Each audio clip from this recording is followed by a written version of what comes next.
యాజమాన్యాలు ముందస్తు సమాచారం లేకుండా తమను తీసివేశాయని ఆవేదన వ్యక్తం చేస్తున్నారు. తమకు న్యాయం చేయాలని కోరుతున్నారు. నారాయణ చైతన్యలో 2000 మందికి మీకు నో వర్క్ నో పే మాకు ఎలాంటి రిటర్న్గా రాసేయకుండా 4000 మంది ఫ్యామిలీని రోడ్ మీద పడేసి మీకు ఎలాంటి జీతం లేదు.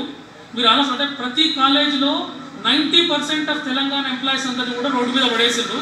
ఆంధ్రాలో ఏం చేశారంటే 360 మంది మాత్రమే ఒక కాలేజీలో ఉన్నారు. అక్కడ కాలేజీల్లో 3000 మంది 4000 మంది ఉన్నారు. అక్కడ వాళ్ళందరూ అక్కడ ఎక్సెస్ అవుతారని చెప్పేసి వాళ్ళందరినీ తీసుకొచ్చి ఇక్కడ డంపు చేయడం కోసం చైతన్యకి 2000 మందిని, నారాయణకి 2000 మందిని రోడ్డు మీద పడేసి వీళ్ళని తొలగించారు.